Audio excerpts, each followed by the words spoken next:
Coba lihat, apa yang kamu makan ya? Dari mana? Dan untuk mempertahankan hidup kamu, keseharian. Jadi jangan kira ibadah itu harus membentuk komunitas yang versi Anda. Ibadah itu harus yang hal yang mulu-mulu. Kesehariannya Anda.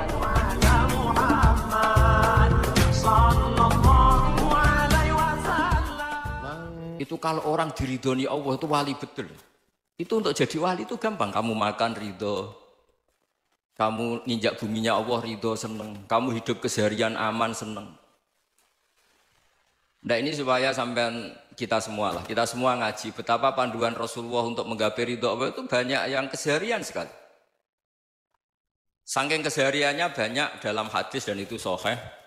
Nabi menyebut hal-hal yang keseharian. Hatta matas alu fi fimroatika. Kamu punya uang, kemudian istri kamu bisa makan itu ibadah. Bahkan sebagian ibadah itu dicontohkan Nabi yang akhirnya diprotes sahabat. Yaitu wafi buti ahadikum sodakoh. Kamu menggauli istri kamu itu ya sodakoh. Sampai sahabat bilang yang benar ya Rasulullah. Ayati ahaduna syahwatahu wa huwa lahu ajrun. Masa urusan biologis, urusan syahwat kemudian dia dapat pahala. Nabi menjawab, alaih salawadu'aha fi haramin aka'ana alaihi wisrun. Bagaimana kalau dia meletakkan ke yang tidak benar itu kan dosa. Nah, hal-hal seperti ini yang saya ingin teman-teman semua lah, semua. Saya juga agak ingin ngaji demi Anda juga agak ingin. Itu dosa sekali ngaji kok pesanan kelompok tertentu itu enggak boleh. Islam itu untuk semua, jadi ya cuma karena di depan saya jenengan ya seakan-akan jenengan korbannya. Itu ada ilmunya dalam usul fikih itu. Jadi orang itu harus ngaji usul fikih. Nama yang disebut, mungkin Mas Sufyan masih ingat zaman ngaji usul fikih. Nama yang disebut itu tidak jaminan sebagai prioritas perintah. Jadi misalnya gini, kebetulan yang di depan Nabi itu Abu Dzar. Nabi ya bilang, ya Abu Dzarin ini uhibbuka misalnya, atau ya Mu'ad ini uhibbuka, atau ya Abu Hurairah ini uhibbuka misalnya. Banyaklah riwayat yang Nabi nyebut ya Abu Dzarin, ya Mu'ad, ya Abu Hurairah. Kemudian misalnya Nabi meneruskan khitab, ini uhibbuka, saya mencintai kamu, fakul dubur sholatin, atau sebagian riwayat disebut fala tada'an la dubura kulli sholatin, Allahumma inni ala dzikrika wa syukrika wa husni ibadatik. Saya mencintai kamu, siapa saja, Mu'ad bisa, Abu Dzar bisa siapa. Saya mencintai kamu, mohon kalau habis sholat kamu jangan lupa wiridan Allahumma a'inni ala dzikrika wa syukrika wa husni ibadatik. Ya Allah, tolong kami permudah supaya mudah ingat engkau. Anda tidak bisa mentang-mentang, wong nama saya Parmin, nama saya Purnomo, itu yang diperintahkan Mu'ad misalnya. Jadi yang disebut satu, tapi khitab itu untuk siapa saja.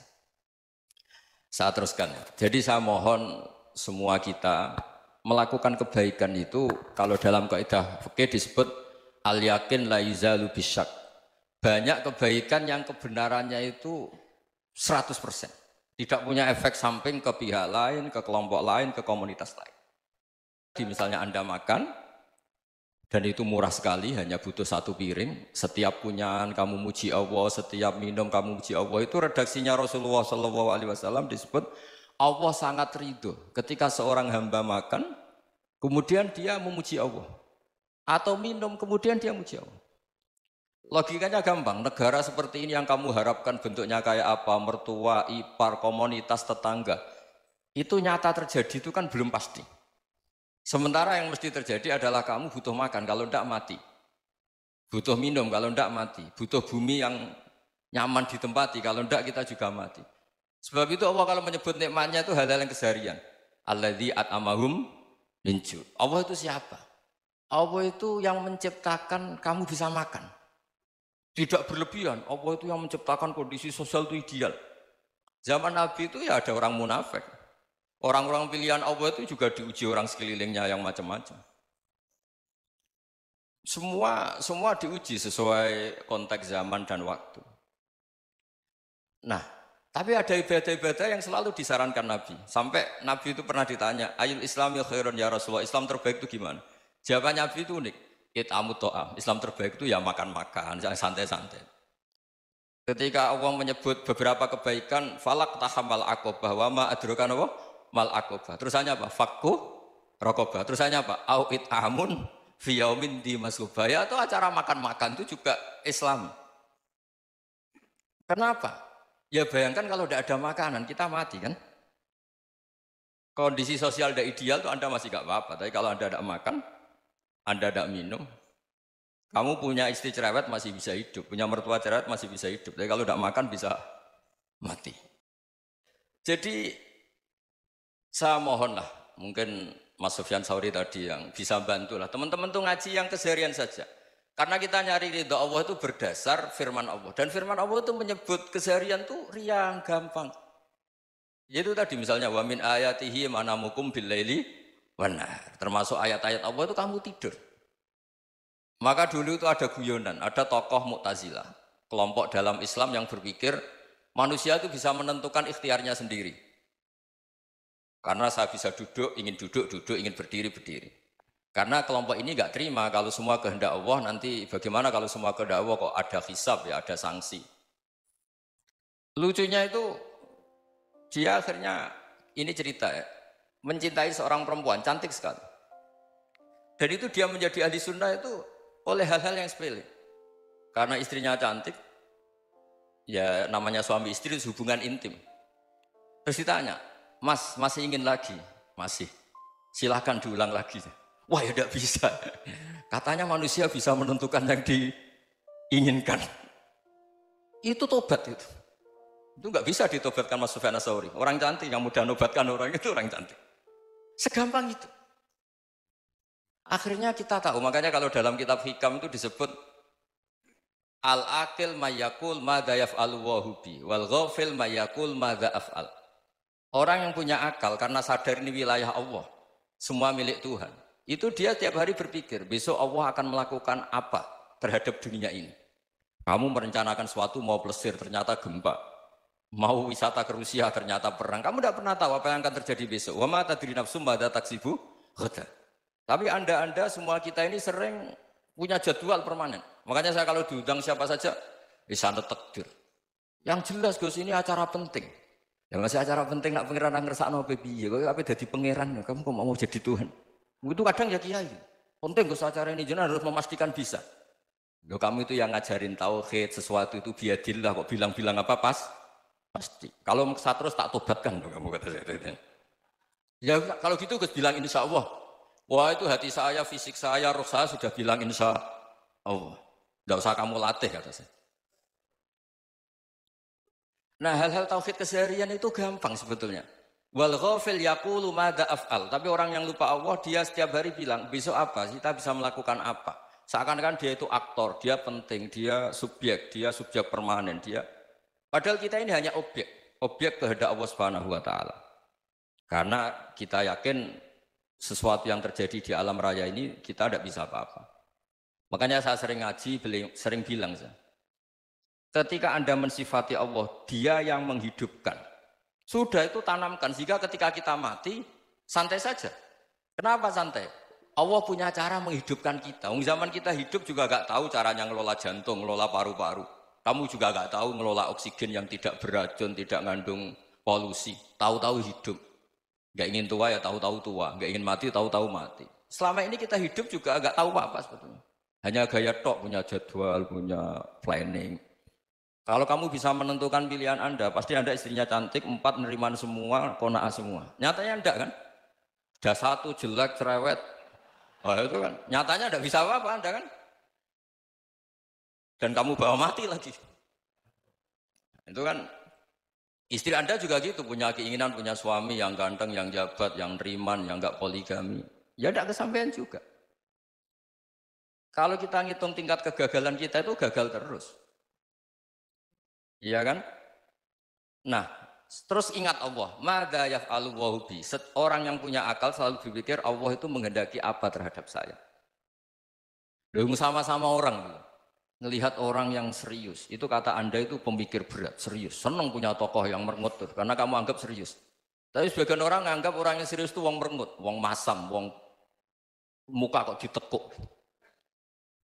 Jadi sama itu hati ya muqallibal qulub tsabbit qalbi ala dini, karena kita enggak tahu cara berpikir kita tentang orang lain, tentang sekeliling kita. Misalnya kita orang baik yang jenis ngurmat fakir miskin. Ada orang bangun masjid mewah itu janggal. Apa artinya masjid mewah kalau banyak orang kelaparan? Tapi kalau yang jenis pendidikan apa artinya masjid mewah kalau enggak bisa ngaji? Nanti yang jenis infrastruktur apa artinya ini kalau semuanya punya sudut pandang yang berbeda-beda. Dan Islam mengapresiasi semua kebaikan. Tapi katakan semua kebaikan itu adalah kehendak Allah Subhanahu wa taala. Karena apapun baik Anda itu pakai fasilitas yang diberikan oleh Allah Subhanahu wa taala. Sehingga ini yang disebut kulillah sumadarhum fi khawdihim yal'abun.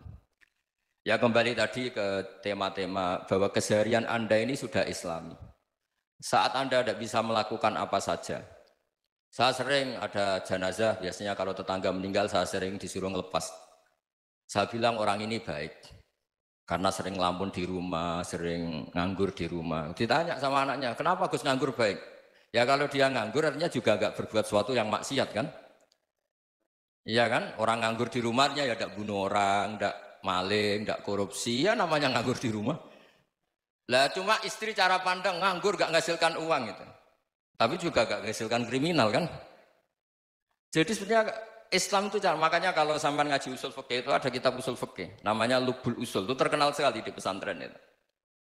Itu kalau ngapresiasi keseharian itu luar biasa. Izma min mubahin illa wa yatahaqqaqu bihi tarku haramimma. Karena keseharian yang mubah saat Anda lakukan itu ada kehebatan yang luar biasa, yaitu meninggalkan haram. Makanya dulu banyak orang-orang alim ketemu temannya itu guyon sampai semalaman. Itu biasanya yang semangat Islam itu kiai kok tidak tahajud, kiai kok tidak witir. Orang yang sedang mapan uangnya banyak, malam itu tidak kelayaban itu sudah luar biasa. Melawan nafsu supaya tidak maksiat itu sudah luar biasa. Supaya lupa guyon sama temannya semalaman sampai subuh.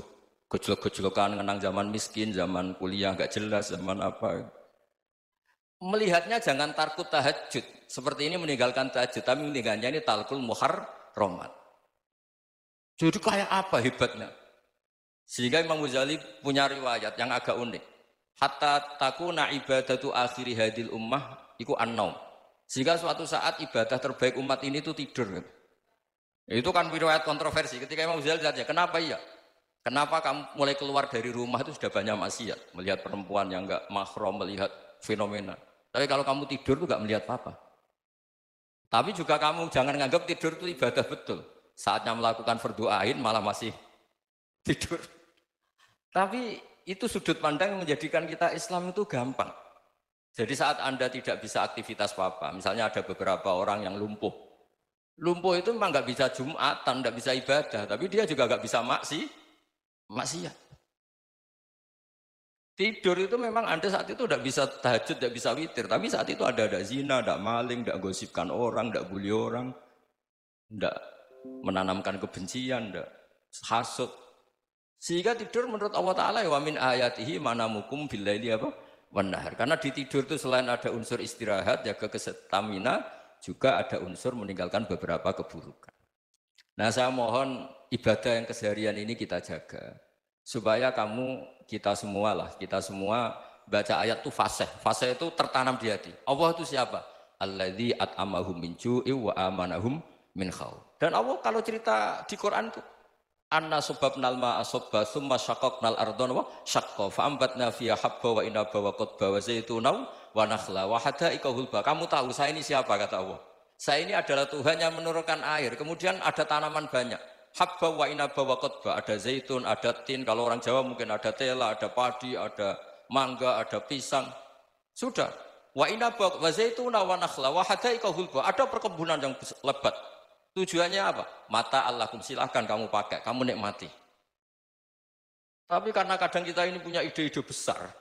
Tadi untuk syukur saja nunggu punya istri riman, rumah baik, tetangga baik, komunitas baik, semuanya baik baru syukur. Lama-lama nanti ada di surga, syukurnya nunggu surga paling kelas A. Itu sudah ada yang menghuni Rasulullah, kamu nggak boleh di situ. Masa untuk syukur saja? Repotnya Masya Allah. Jadi mohonlah Quran yang kalau Anda hafalkan juz sama itu kan ada ayat-ayat yang kayak tadi. Ya, fal yang dzuril insanu ila ta'ami. Coba lihat apa yang kamu makan ya? Dari mana? Dan untuk mempertahankan hidup kamu keseharian. Jadi jangan kira ibadah itu harus membentuk komunitas yang versi Anda. Ibadah itu harus yang hal yang mulu-mulu. Kesehariannya Anda alami. Loh ini saya tidak bikin-bikin. Saya ngaji bukan karena berdasar pesanan. Itu ayat yang saya baca kan betul ada ayatnya kan. Fal yang dzuril insanu ila ta'ami. Anna subabnal ma'a sabba thumma syaqqaqnal arda syaqqa fa ambasna fiha habba wa inaba wa qadba wa zaituna wa nakhla wa hadaiqa ghulba. Terusannya apa? Mata'al lakum, silakan kamu nikmati. Mata itu silakan kamu nikmati. Ya kayak sampean dikasih hidangan ya makan. Ya sudah makan, habis makan ya minum, habis itu ngantuk ya tidur. Ya sudah normal-normal saja. Kayak apa indahnya Islam? Tapi Anda mencari Islam yang gimana lagi? Nah itu yang diajarkan guru-guru kita, diajarkan sanad kita sampai Wali Songo, sampai Rasulullah SAW. Bahwa pada akhirnya ada jihad, ada perang. Itu dulu memang perang, bukan membunuh, beda. Dulu kita dijajah Belanda ya perang, dan itu normal karena kita dijajah. Jadi ketika orang lain ingin baik sama kita, wa in ahadum minal musyrikin astajaruka ya fa'jirhu hatta yasma'a kalam Allah. Kalau mereka ingin baik ya kita baik. Makanya ada istilah mustakman, mu'ahad. Kalau mereka ingin damai, berdampingan dengan kemajmukan ya itu yang lebih baik. Karena memang Islam menghormati proses perdamaian. Wa in janahu lis-salmi ya fajnah lah. Kalau ingin damai ya kita harus